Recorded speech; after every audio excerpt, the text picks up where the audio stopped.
Hello, everybody. We'll get started in a few minutes, but just to say welcome.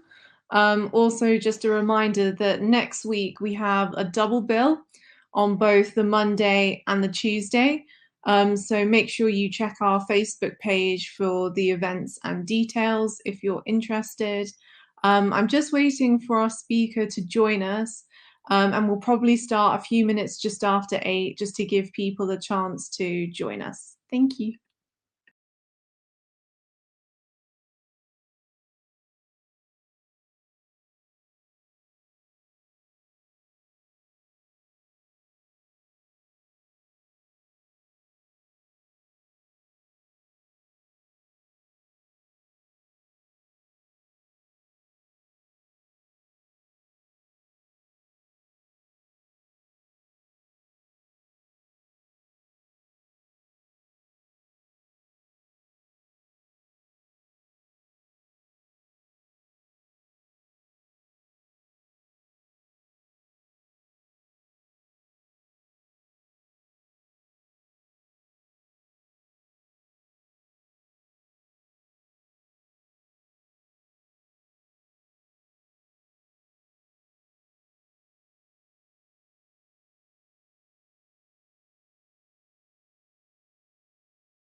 Hello, everybody. So Krupali, I've just invited you to the stage. If you can accept the invitation.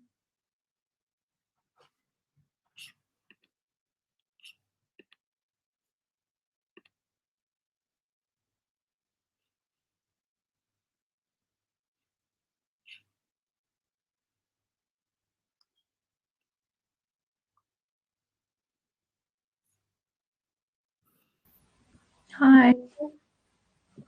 Hi. We'll probably start just a little bit after 8, just to give people extra chance to attend. But yeah, just a reminder, there's a chat function to the right-hand side. So if you've got any questions that you'd like to ask, either during the presentation or at the end, feel free to post in there. I'll be monitoring throughout. And yeah, if you have any additional questions, just ask. Other than that, we'll give it a couple of extra minutes. No, I was just going to say, can you just test just to see if your slides are working, Krupali, please? Thank you. Yeah. Just share screen. Yeah. Can you see it? Yes, we can. Thank you very much. Okay. Great. I'll give a couple of extra minutes. I've got cases, so if people can use the chat function or stuff, that will be useful. Yeah, no, they can definitely use the chat function. yeah, it'll be, yeah, they can use the chat function to ask questions, and then I can share it, or just to make it a bit easier for you, or you can also check the chat yourself if you'd like. And yeah, also just to say, this will be put onto Medal, and it will be put onto our YouTube channel as well, if anybody wants to see it but wasn't able to see it this evening. Certificates will also be created using the Medal link, as well as the feedback form. And yeah, so next week we've also got a double bill, as I previously mentioned. So on the Monday and the Tuesday, we've got on Monday ENT and airway emergencies, and then on the Tuesday we've got common ENT procedures, as I think mainly outpatient, so somebody attending the ENT department, but I think also some surgical procedures as well.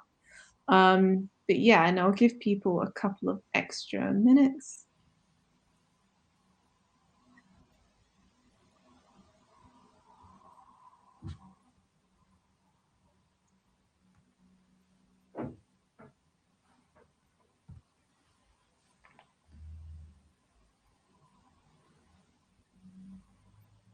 Okay, so I'll just start introducing, and then if we have more people come in at any point, like I said, yeah, we've also got the chat function. So hi, I'm Gabriella. I'm currently an F1 at Poole. I'm the ENT lead for Mind the Bleep. And basically, we're running a series of seminars / webinars to try and help prepare F1s and F2s and anyone else who might be interested in ENT to prepare them for a foundation job at F2 level. So that's the benchmark that we're going for. But like I said, anybody else is free to join. This is the second in our series. This presentation is going to be on Paediatric ENT, so common presentations. And yeah, I will hand over to Kripali to talk. Hi everyone, my name is Kripali. I'm one of the CT2s in the East Midlands. I'm an ENT themed core trainee. So like Gabriella says, I'm going to be taking you through some common paediatric presentations that you'll see at sort of SHO level if you have an ENT job. So I'll start by showing my slides. I have got cases, so feel free to answer questions as they come up.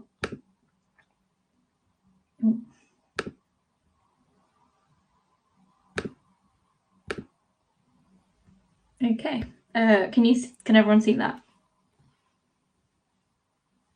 Yes, we can see. Okay, I can't see the chat function in my full screen, so you'll have to just interrupt me. Yeah, don't worry, I'll monitor it throughout if anybody is nervous about speaking up. Perfect. So the first case I've got for you, so you've got a 2-year-old boy who's coming to A&E that you've asked to see. He's coming with his mum, and she reports that he was playing in the other room unwitnessed, and she heard him sort of make a choking sound and some coughing, and since then he's been refusing to eat and drink. On examination, he is drooling and has some mild tachypnea and tachycardia. So what's the first diagnosis that jumps to your head?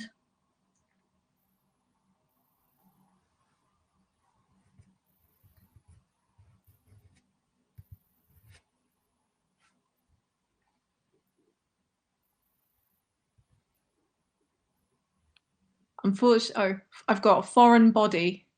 Yeah, exactly. So quite a typical presentation for a foreign body. And your main concern in this case would be a particular type of foreign body.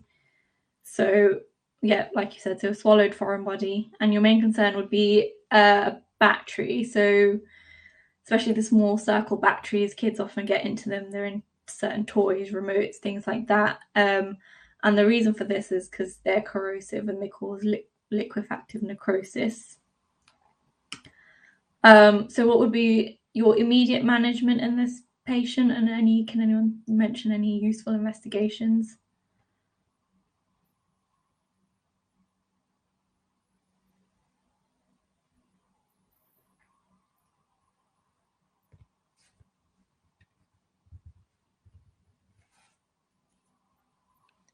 I've got somebody who's commented a chest x-ray, someone else who's commented honey, but it might have been, I'm not sure whether that was the previous question or the current question.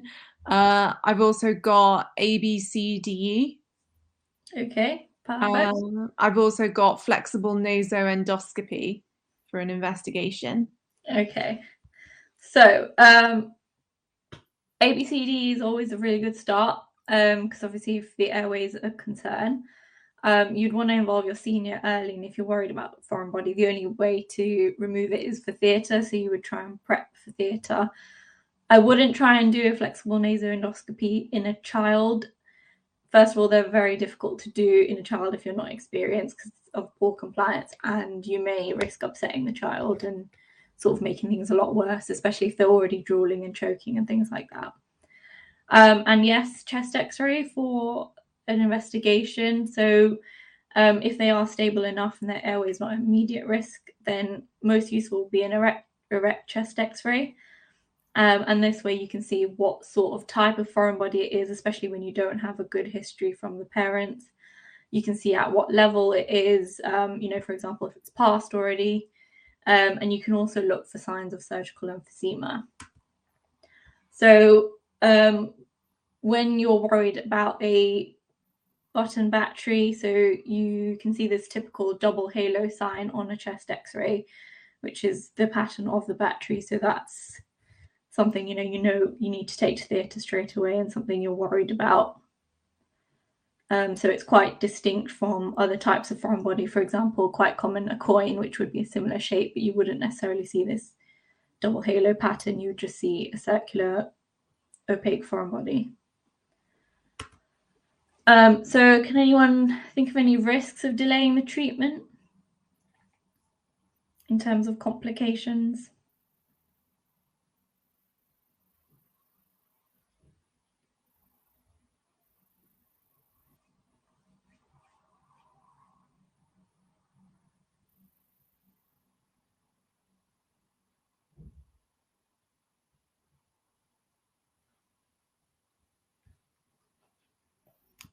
Okay, so particularly if it's a sharp foreign body or if it is a battery, you're worried about perforation of the esophagus, and this can lead to quite a lot of severe complications such as mediastinitis through infection.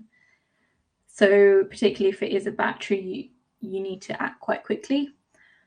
And obviously, depending on the foreign body type, you'd be worried about airway obstruction. Just some comments on foreign bodies in other orifices. So if you've got foreign bodies in the ear, you've got the same sort of similar risks of local trauma. So for example, perforating the tympanic membrane, infection and local trauma to the ear canal, for example, sharp foreign bodies. With the ear, the urgency depends on the actual material of the foreign body. So if it's an organic material, so kids often put food and things like that in their ear, then you're worried more about infection. But again, these can wait, for example, till the next day. A lot of places run emergency clinics, and it's a lot easier with the use of a microscope and two hands rather than just one hand and an otoscope in A&E. So sometimes logistically it can be easier to remove them in a sort of emergency clinic. If it's something in a plastic bead, then that can wait a day or two as well. Sorry. So it just depends on what the material is, and that's in the ear, because unless there's tympanic membrane perforation, there's not really many places it can go. And in the nose, again, you're worried about local necrosis, so perforation of the septum.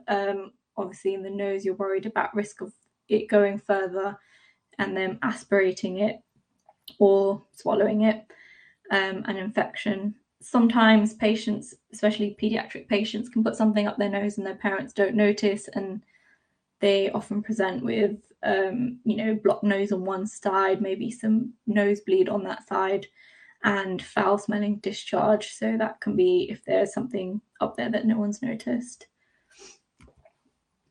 So any questions on foreign bodies before we move on to the next case?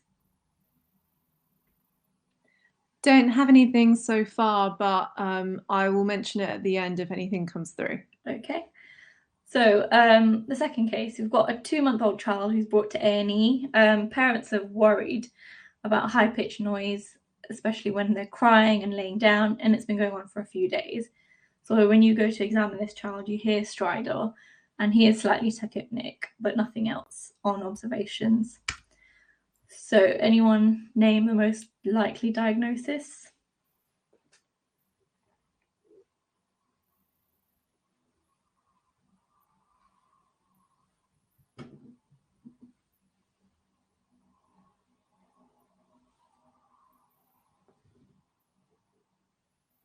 I've got laryngomalacia. Yep. Croup. So laryngomalacia, the key points in this is the patient is well and that it's usually a younger age. So in this case, they were 2 months old. So laryngomalacia is when the laryngeal cartilages are not matured. So it can affect the epiglottis and the arytenoids. And it essentially means because the cartilage isn't mature, it's quite floppy. And when the child breathes, the larynx flops into the airway on inspiration. So this causes an inspiratory stridor, which is worse on exertion because of the increased rate of breathing. So especially on crying and feeding, it's worse. Symptoms usually start around 2 weeks of age, typically around 2 months. And then they often self-resolve by about 2 years once the larynx does mature it by itself. So this is, if you looked at our flexible nasal endoscopy, you have some typical features that tell you that it is laryngomalacia. So if you look at the diagram, you've got a normal larynx, a mature larynx, and then on the other side, you've got the laryngomalacia. And this is a flexible nasal endoscopy view. So you can see like a curved, what's typically called an omega-shaped epiglottis. I don't know if you can see my mouse, but that bit. And then you've also got enlarged arytenoids, so they're much bigger than they would be. And then this whole epiglottis larynx, it flops into this airway hole when the child is on inspiration. So it flops into this area, which causes partial obstruction and the typical noise that you get. So do you think, based on that, would their cry sound normal or abnormal? Would it be hoarse or not?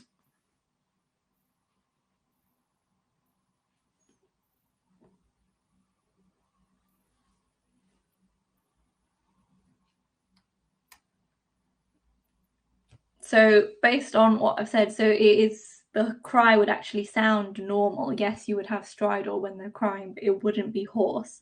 And that's one of the things that can differentiate it from other more serious conditions such as vocal cord palsies or croup or epiglottitis. And in terms of management for this patient, so like I said, it can resolve once the child matures and their larynx matures as they grow older. So in that case, you would just monitor in outpatient clinics. These children often have reflux, so you can correct the reflux, putting them on PPIs. You can also do sleep studies and things, depending on their symptoms. Certain patients need surgical intervention. So if, for example, they're having real difficulty, if their airway obstruction is quite severe, it's affecting their saturations, or causing respiratory distress, then you would do an arioepiglottoplasty or an epiglotoplasty, or in severe cases would be a tracheostomy just to relieve the airway obstruction. So in terms of the arioepiglottoplasty, they often have tight folds between the epiglottis and the arytenoids. So the arioepiglottoplasty is essentially just cutting the fold, the band that's holding the epiglottis. So it just releases it, which means it can sort of spring back into a more anatomical position rather than being pulled in. Any questions about that?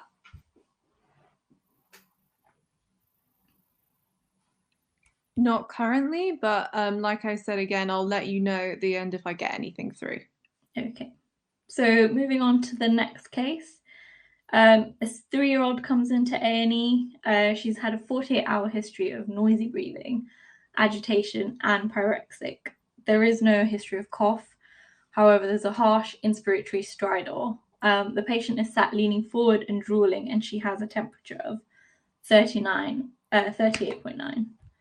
So in this case, what do you think your most likely diagnosis is? Are you more worried about this patient than the last one? I had a very quick response, which was epiglottitis. Yeah, perfect. And anyone know the common organisms?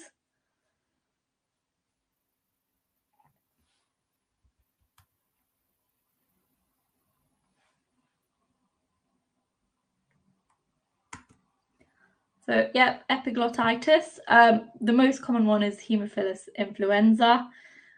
This is because of the vaccine, it is decreasing in incidence, but other ones can be Staph aureus, beta hemolytic strep, and strep pneumoniae. What would you have in terms of your differential diagnosis for this? So essentially a child who's come in with an acutely hoarse voice and breathing difficulties.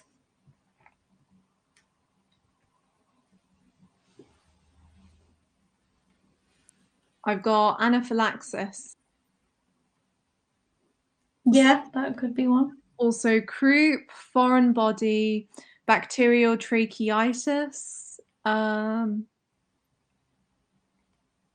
Okay. Can't see anything. Okay, so yeah, the most common sort of thing to differentiate is croup. This tends to be in younger children. It's got quite a characteristic barking cough, and is usually more of a viral picture and self-limiting. So it's also caused by a virus, so parainfluenza. Also, severe tonsillitis can cause this, but there will be more of a prodromal history, so it won't be as acute in onset. And obviously there'll be complaints of a sore throat and not able to eat and drink and things like that. Anaphylaxis is also one that I didn't think about. And then also deep space neck infections can also happen in children. So like parapharyngeal abscesses, retropharyngeal neck abscesses. How would you manage this patient?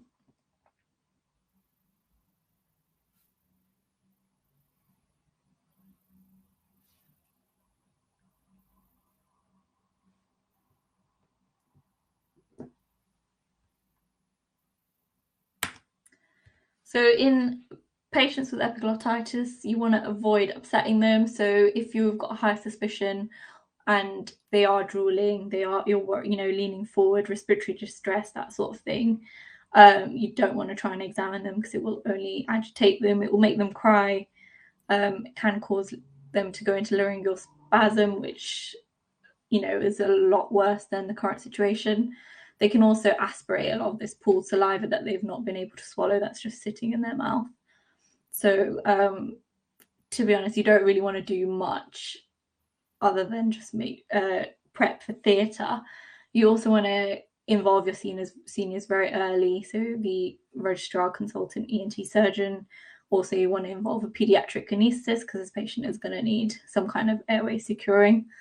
One thing you can do is just, if they're not too distressed and will tolerate having a mask on, then giving adrenaline nebulizers can help.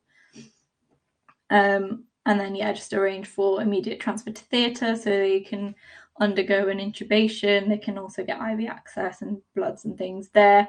And obviously, the ENT team can have a look inside and confirm if it is epiglottitis or not. And the idea of this is just doing it all in a very controlled environment and with the airway secured, because trying to do this in A&E, your biggest worry is to lose the airway.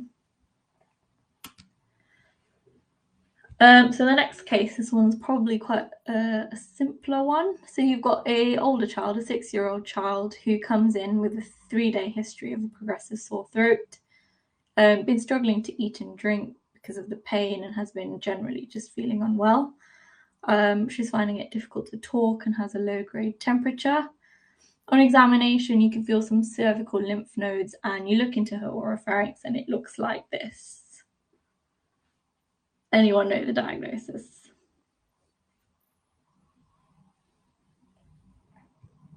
I've got tonsillitis ×2. Yep. So bacterial tonsillitis is the most common one, especially if you're seeing the typical white spots, pus.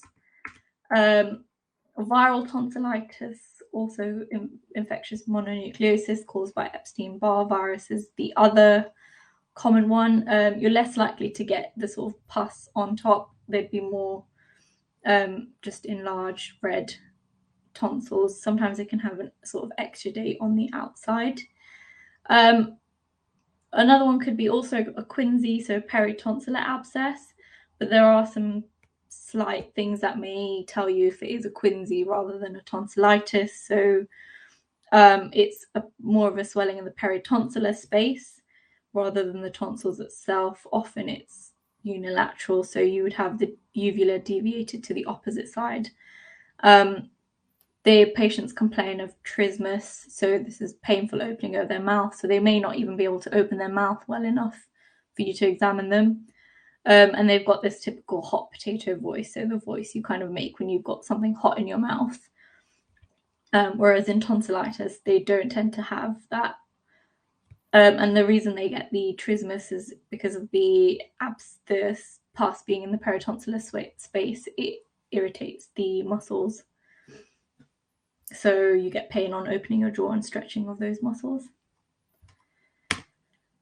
What are the most common organisms causing tonsillitis? So this is viral and bacterial.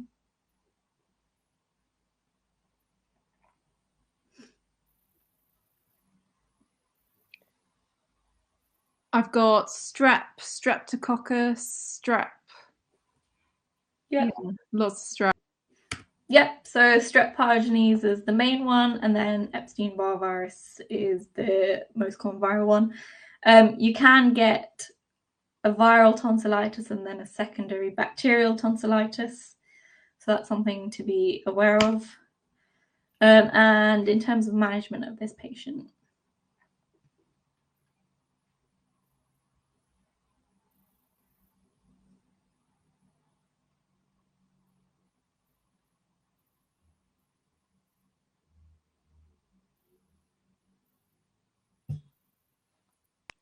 I've got antibiotics, oral antibiotics, Pen-V as well. Yeah. So antibiotics. So yeah, it's usually Pen-V.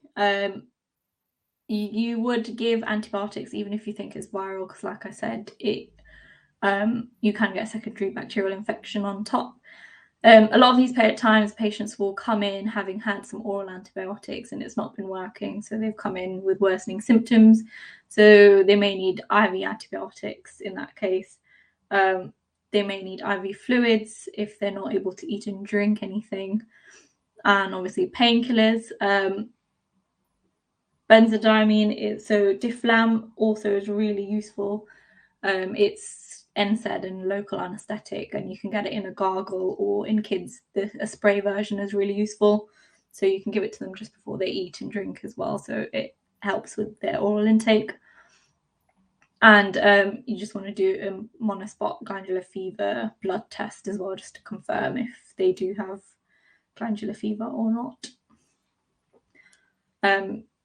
Anyone know what you would advise if they did have glandular fever in terms of management and cautions to take?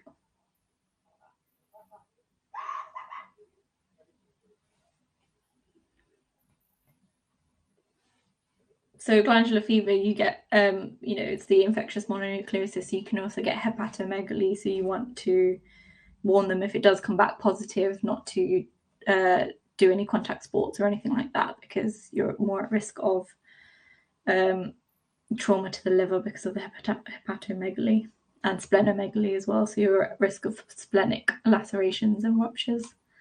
I've got no kissing, avoid contact sports, and avoid penicillins as well. Yeah, exactly.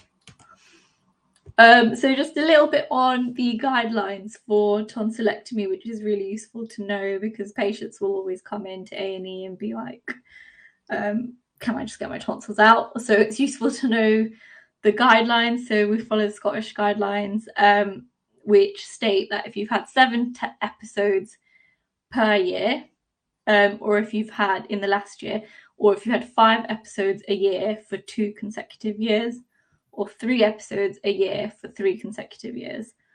So they're quite strict in terms of that. There are some sort of more relative criteria. So if you're getting recurrent quinsy, so usually it's if you've had 2 quinsies, that will make you eligible for a tonsillectomy. Sometimes if there is a worry of a tonsillar asymmetry, so for example, so for this reason you'd want to do it for diagnosis and histology, just to rule out anything malignant. In adults, this is more likely a sort of SCC malignancy in smokers and things, but in children it may be more of a lymph malignancy. If they are having obstruction, so if the tonsils are so enlarged that they're obstructing, also obstructive sleep apnea can help. And another relative indication is if they're allergic to the penicillin antibiotics and they don't respond well, so they have a couple of episodes of tonsillitis, but it takes them a longer time to recover, or they get a lot sicker, sepsis and things, because they can't have the guideline antibiotics, then it may be safer in this patient to just take their tonsils out. Any complications of having tonsillitis anyone can think of?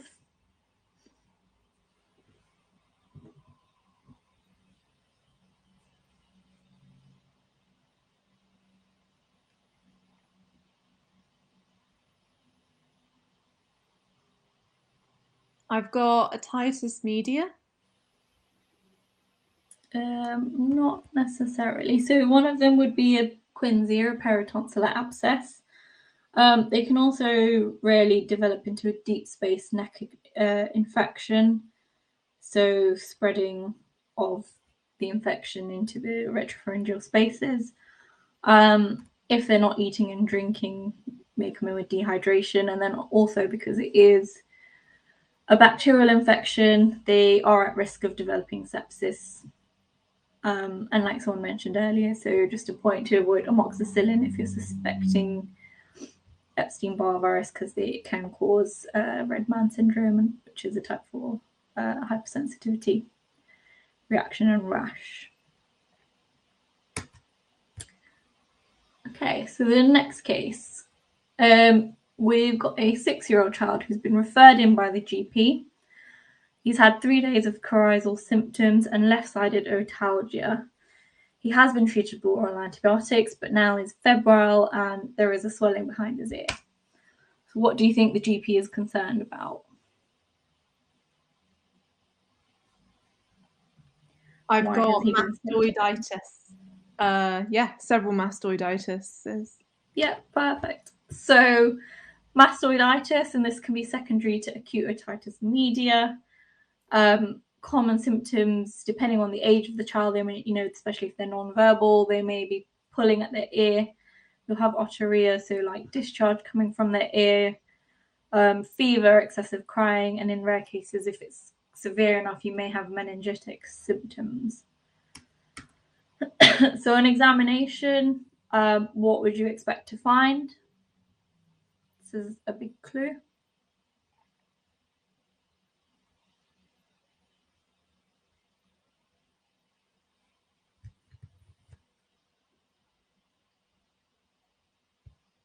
I've got hot and swollen, post-auricular swelling and erythema, and then I've also got a swelling and tender mastoid as well. Yeah. So the most important thing is the swelling. A lot of patients who have just otitis media the GP will often say they have mastoid tenderness and be worried about mastoiditis, but in a lot of cases it's not. So you'll have, because of the swelling behind the ears, of post-auricular swelling, you'll have anterior displacement of the pinna. So it's often useful just to look at the child face on and see if one of their ears is pushed forward, essentially, compared to the other one. The swelling will often be red, tender, fluctuant, as it looks in this picture. They may also have lymphadenopathy in the areas of cervical, postauricular. And then one of a good sign as well to differentiate it from any other postauricular swelling is they often won't have the posterior skin crease of the ear. So usually there should be an ear skin crease there, if you can see the mouse, which is then obliterated. So that tells you it's more likely a mastoid rather than something happening just behind the ear, like a lymph node. And then when you examine the ear inside, so you can see a red bulging tympanic membrane, so signs of acute otitis media. You may also have swellings in other areas, so it's common for the infection to spread to the occipital area or sternocleidomastoid. And as with any ear infection, there may be a facial nerve palsy, so it's important to check for that. Any other differential diagnosis of postauricular swelling? I've already said one. And what investigations would you want to do on this child?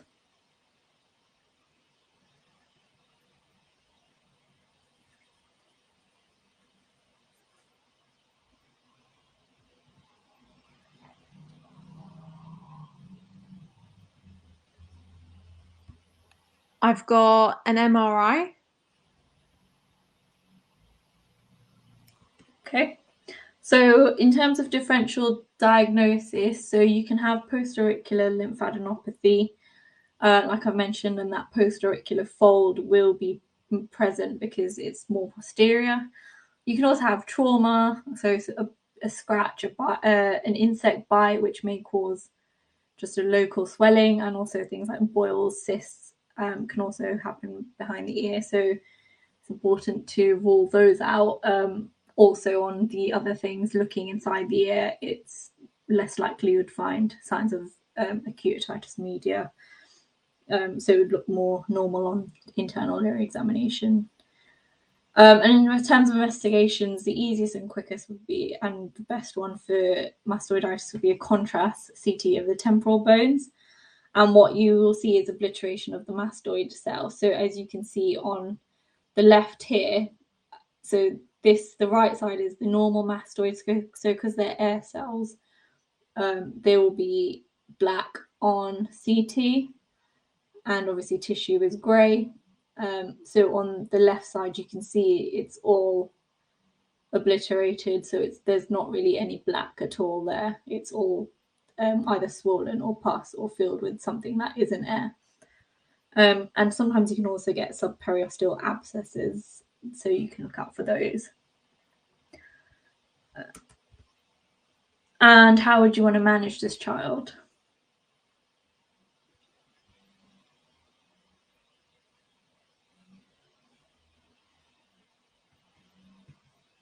I've got mastoidectomy. Sort of. I wouldn't jump to that straight away. IV antibiotics are the next couple of answers. Yeah. So you would want to give IV antibiotics. So you'd want to admit the child, obviously do your baseline bloods and things. IV antibiotics. You'd also want to give ear drops if indicated. And then if they're not responding, you would do a cortical mastoidectomy on the patient. And the reason we worry about mastoiditis is that it can be quite a severe infection. So although it's just usually a complication of a quite common ear infection, it can have quite severe complications. So just due to purely the location of the mastoid, it's very close to a lot of other structures, as you can see in this diagram. So you can have extracranial complications. So involvement of the ear itself will cause hearing loss.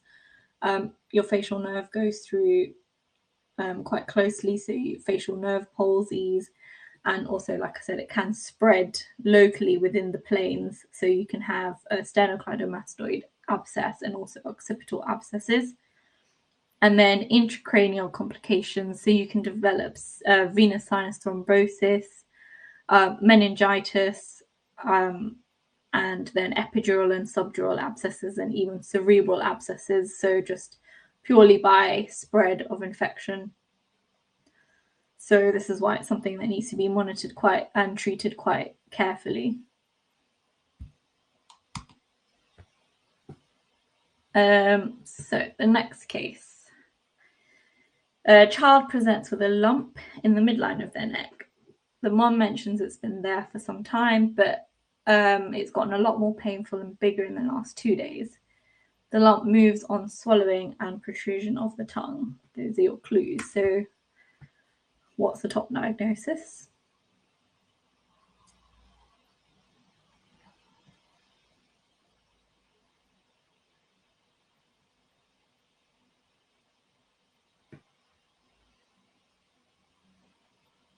I've got a thyroglossal cyst. Yep. So this is one of the most common neck swellings in children.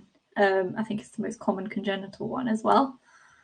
Anyone know the pathology, the embryological origin of how you get thyroglossal duct cyst?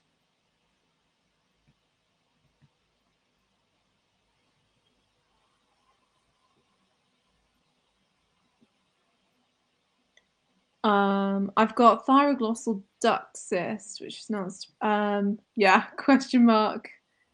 I was going to guess pharyngeal pouch, but I don't know if that's the right answer or not. It could be something else. No. So pharyngeal pouch is different. So it's essentially a congenital remnant of, so in embryological development, your thyroid develops from around the base of the tongue, and then it then descends along. Can you see this tract? So it says thyroglossal tract.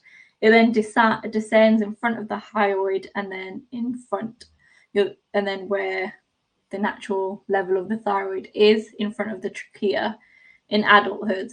So when this tract doesn't quite obliterate, you can develop a cyst and swelling there. So the common things to differentiate from other types of neck lump is because it is attached to the tongue. When you protrude your tongue, it will move upwards. So if you stick your tongue out, it moves upwards. And also when you swallow, because again, it's attached to the thyroid. So if you think about thyroid examination, it moves on swallowing. So with this, and also it's midline. So those are the things that you sort of look for. I was just going to say, I've got an answer here, which is the failure of the thyroglossal duct to obliterate. Yeah, essentially. Yeah, that's what. And then it can get acutely infected. So in this case, they've had it for a while and it's gotten worse in the last couple of days. It can get a sort of acute infection on top and become a lot worse. Any idea what investigations you would do that will help? Because there's quite a lot of neck lumps that can present.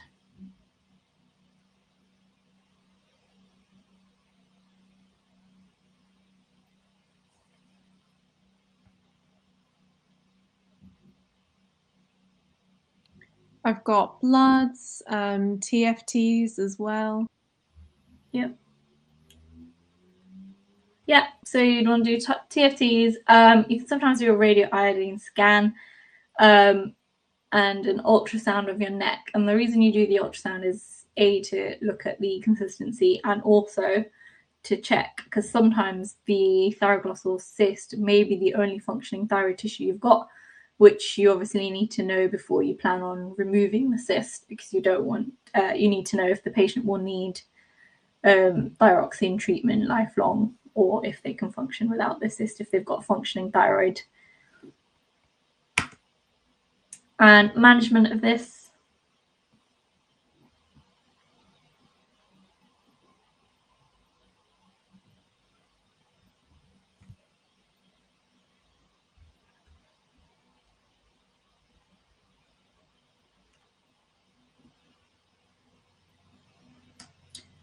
So in this case, the acute infection can be treated with antibiotics, and you want to do an elective excision once the infection has settled down, and this is called a cyst trunks procedure.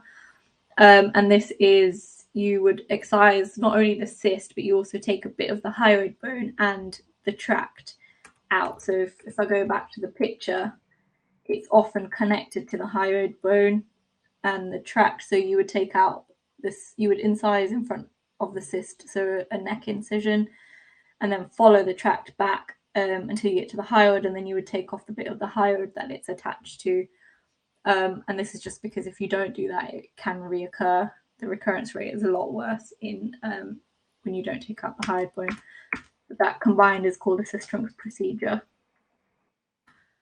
And then differential diagnosis of neck lumps. So just going through, because neck lumps are quite complicated and they present can present in similar ways. It's often useful just to have a symptom of how you sort of go through things. So I found quite a useful one. So it can be, some people do it by location, some people do it like by pathology, and then this one I found quite useful. So to look at if it's a cystic or a solid lesion. So for example, cystic, then you can split it into if they're midline, the most common one's thyroglossal duct cyst, and then a dermoid cyst, and then if they're lateral, they're branchial cyst. So the branchial cyst is the other really common one. And this is again a congenital thing, and it comes from remnants of the second pharyngeal arch in embryological development. And again, it can get infected, but it does present a little bit later than thyroglossal duct cyst, so it's normally sort of late teen years. It starts to present and become a problem. You can also, in the younger age, you can have vascular malformations, lymphangiomas, and then looking at the more solid types of neck lumps, they can just be a reactive node from an infection, lymphadenolitis, lymphoma, but you'd also look for lymph nodes in other places like axilla, groin, and then some other ones. More common in adults, I would say, is like, so thyroid lesions, thymus, teratoma, neuroblastoma, that sort of thing. But in children, the most common ones are thyroglossal duct cyst, like I said, midline, and the easiest way to differentiate is so it moves on protrusion of the tongue and swallowing. And then the other common one is the branchial cyst, which is usually on one side. I think this is the final case. So you're called to an emergency department to review a 4-year-old child who's been unwell for 3 days and she's developed swelling of her left eye. How would you want to examine this patient? What sort of things would you want to consider on examination?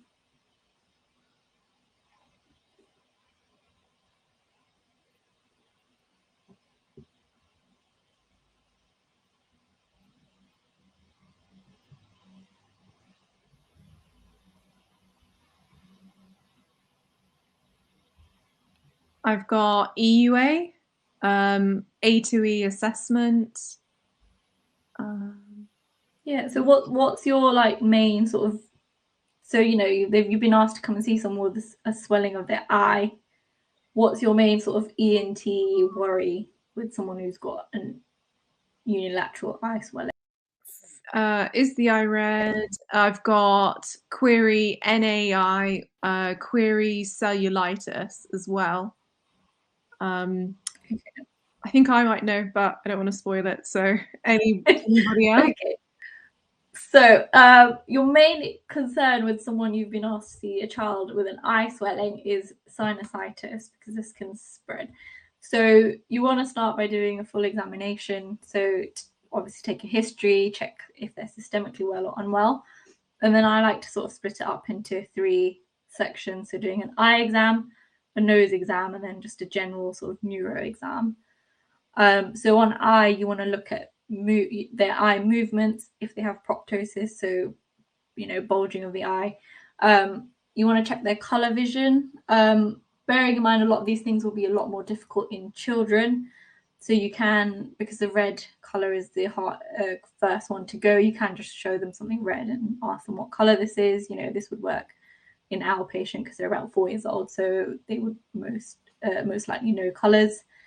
If they're a bit older, you can use the Ishihara plates, which are, you know, the ones with the numbers and the 2 different colors. You can also use the Snellen chart, or if it's a child, just hold up your fingers and ask them how many you're holding. And then signs of ophthalmoplegia. And this is just to assess their vision and severity of what's going on. And then you want to do a nose examination. So like I said, so sinusitis is our main issue. We want to work out, if we've been asked to see this patient in any, is if this is a primarily eye thing. So then we would appropriately refer on to ophthalmology, or if it's a cellulitis, then to pediatrics or whoever, or if it's a ENT related thing. So want to do you could do a nasoendoscopy if you think you can do one. You don't usually need to do the full nasoendoscopy, just to look in their nasal passages, or just do an anterior rhinoscopy and just look inside their nostrils. So looking for signs of sinusitis, so turbinate inflammation, congestion, so signs of blocked nose, and any pus or anything like that, so any thick sort of snotty discharge that's coming out. That's supposed to say swab, not swap. So if there is any discharge, then take a microbiology swab of that, so that would be useful later on. And then you want to do a neurological exam, so try and do, to the best of your ability, depending on the age and compliance, a quick cranial nerve exam, looking for signs of meningism, so, photophobia, are they moving their neck, and then a GCS. So given that examination, what would be the more worrying signs? So I think I've got an answer already that's good for this. So I've got vision loss being something that's important. Yeah. I've got, are they systemically well? It was for the previous question, but I think it's still relevant to this as well. I've got query preseptal cellulitis as well.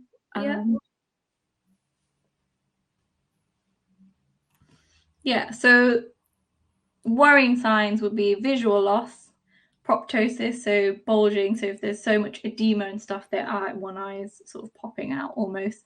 Ophthalmoplegia, so not able to move their eye, and then meningism, because then you're worried about sort of systemic spread. And then in a child, obviously you don't want to do CTs that often, but what sort of things would you need to do an urgent, even overnight CT scan for?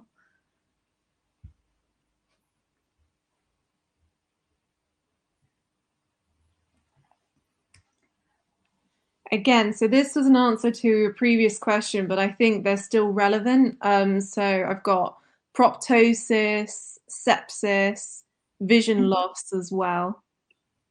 Yeah, so in kids, so if you're unable to examine them, so for example, this can be because they're not compliant at all, or if the swelling is so bad that they can't open their eye at all, then you're not able to determine if they have visual loss or not, so that would warrant a CT. If you have worries of an underlying abscess, if you've got worries of cavernous sinus thrombosis, so this will be where the ophthalmoplegia comes in, because your cavernous sinus, if you remember, has got your cranial nerves 3, 4, 6, and then parts of your cranial nerve of 5. And then if there is evidence of meningism or intracranial abscess. And then in terms of surgical intervention, a lot of similar worrying signs. So if their vision is decreased, if the proptosis does progress despite being on antibiotics, so obviously with this patient, you wouldn't, if they're stable enough to not warrant an urgent CT, it's the middle of the night, and they're okay and they don't need theatre overnight, you would put them on antibiotics and see how they get on. So if they're getting progressive proptosis, also if there is no response at all to the antibiotics, or if they have had a CT and there is a drainable fluid or collection, and this is Chandler grade 3 or 4, I'll go through the Chandler grades in a second, or if there's some kind of atypical picture or something like that needs biopsy. So two approaches to draining this surgically. The most common, easy one is the external approach, which is in this picture there, that's called Lynch-Howarth incision. And it's the sort of quickest, most easy approach. You can also go internally using endoscopic sinus surgery through an ethmoidectomy. And you would just make this incision and drain any pus collection, anything like that. So in terms of the management options, we've touched on this a little bit already. So obviously it's an infection, so you would do sepsis 6 as you would usually, resuscitate fluids, that sort of thing, analgesia, do any swabs for any pus or discharge. So because usually the pathology is coming from a sinusitis, giving decongestants can make a big difference. So doing saline douches, giving Otrivine, also giving intranasal steroids can help the inflammation. CT scan, and then you would also want to involve ophthalmology just to take care of things with the eye, and then finally do surgical management. So the pathology, the most common ways you get periorbital cellulitis or preseptal cellulitis or any type of eye swelling. So it can be insect bites, it can be trauma. A lot of times this can happen after ophthalmology procedures, ENT procedures, dental procedures. So sometimes you can get this in adults who have had some kind of tooth extraction, or a FES procedure can come with complications. But the most common one in children of a specific age is coming from sinusitis, and this is usually the frontoethmoidal sinus. And the way this is just by local spread. So if you think of where the sinuses are, they're all sort of below your eye, maxillary sinuses, you've got your ethmoid sinuses, and sometimes if there is breach of lamina papyracea, which is just a really thin cartilage in between your sinuses and your eye, the infection that's passed from the sinus can just breach that. And then the way to classify this is a Chandler classification. So this is just used for to assess the severity. So your grade 1 would just be a preseptal cellulitis. So this one you just manage with antibiotics and decongestants and see how they get on. You can also get an orbital cellulitis without an abscess. And then when you get to sort of Chandler classification 3, so you've got a subperiosteal abscess, which is confined to the periosteum, that's when you want to think about doing surgical intervention. So for anything grade 3 or above. Then grade 4 is your intraorbital abscess, and then grade 5 is your full-blown cavernous sinus thrombosis. Ideally, you want to operate before it develops into that. And then, again, there's quite a lot of complications, which is why we worry about this, similar to mastoiditis, just purely by local spread. So, like I said, you can get a subperiosteal or orbital abscess, so you're jeopardizing the eye, the vision. Permanent visual loss, you can get a motility disorder of the eye. Systemic spread can develop meningitis, cavernous sinus thrombosis, and then you can also, in this case as well, get intracranial spread or subdural spread, so forming an abscess. And that's it from me. Does anyone have any questions? No, that was a lot of information, but I have a couple of, I think I've got 1 or 2 questions from earlier on in the presentation that just didn't get the opportunity to ask. So I've got from before, do you do a monospot in everyone, or how do you know who to suspect for this when holding off on antibiotics? So it's usually easier to do it on everyone, just because if you're taking bloods, you may as well. And a lot of the time, it's difficult to differentiate. If it is a bacterial tonsillitis, like I said, you'd get more sort of the spotty pustules, whereas with a viral tonsillitis, you don't. But like I said, you can have, it depends when they present in their sort of infection stage. So you could have had a viral infection and then had a secondary bacterial infection. So I wouldn't necessarily, even if you're all very convinced it's EBV, I wouldn't hold off on antibiotics. I would treat them all with antibiotics anyway. But it's just with the added precautions of it will take a lot longer to recover if it is viral, because it can take about 6 weeks. So they may feel a bit sort of rubbish for a bit longer than you would expect with just tonsillitis. So a bacterial tonsillitis would usually feel a lot better within sort of 48 hours of antibiotics, and on completing the course, they'll be pretty much back to normal. Whereas an EBV, because it is a virus, it takes a bit longer. So it's just so you can manage patient expectations and give them the precautions of, avoiding contact sports and things like that. Great. My worry is that when we give them penicillin antibiotics and it turns out to be EBV. So the penicillin V is okay. It's just the amoxicillin. So most hospitals, check your local guidelines, but most hospitals will suggest penicillin V or benzyl penicillin if it's IV for tonsillitis. So you can give that. It's just amoxicillin which causes the hypersensitivity. Great. Are there any other questions at all?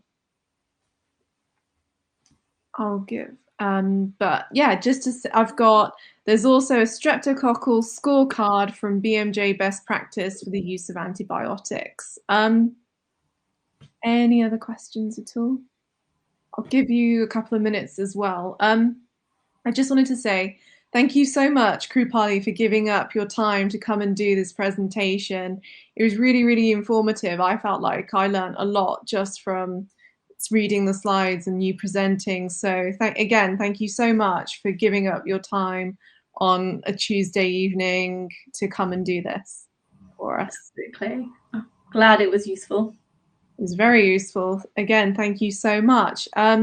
Just had one additional question, which wasn't necessarily related to the presentation, but we always have a few keen beans in the audience who are keen on ENT. And I noticed that you're Miss Brombat. Yeah. So I was just wondering if you could tell us about, because I could see that you were on a themed ENT post. Is that correct? Yeah. Tell us a little bit about how you got there and what you've had to do. Obviously not, like a condensed version. Yeah, so I know that in some places there are run through. I'm not sure if they're still running. It's finished. Is it finished? Yeah. Scotland and Wales only. Pilot, yeah. So you can get themed rotations. So I picked an ENT theme rotation, and what that means is part of my 2 years, I get 1 year of those 2 years will be ENT, and then the other rotations will be something related. So also it helps in your ST3 applications for ENT, because you get points for certain surgical specialties you've done rotations in. So I had cardiothoracic surgery, plastic surgery, and I'm currently doing general surgery, but upper GI. So not only they're sort of related and have transferable skills, but they also give you points for your ST3 applications. And then in terms of exams, so you obviously have to do the same MRCS Part A, and then I did the DONS Part B, which I preferred to the MRCS Part A because it is just head and neck focused, and it all seems very relevant, and you don't have to learn about specialties you're not really interested in. So yeah, and I think once you've kind of done an ENT job, even as an F2, the revision for the exam is a lot easier, because it's a lot of these things that I've talked about today. You'll have a lot of these cases. You may see some of these CT scans or these presentations, and it will make a lot of sense. And just, you won't have to think about it as much. It won't be as much revision, because it will be something that you've done on your job. How do you stop an epistaxis? Well, if you've done that every day on call, then you know exactly how to do it, and it's not really revision as such. It almost becomes second nature. So I think just doing an ENT job definitely makes a big difference for your exam. And I try and do the exam once you've done an ENT job. I think it will make a lot easier in terms of revision. But yeah. Thank you. Yeah, that was a really good answer. Thank you so much again for giving up your time. It was a really, really informative presentation. Just some other housekeeping stuff. Everybody should have gotten a feedback link either via email, and it's also posted in the chat if you didn't get the email link. And that should automatically generate a certificate. If it doesn't, feel free to message us on the Mind the Bleep Facebook group or email us as well. As far as I can see, there are no other questions, so I'm going to close down just the presentation.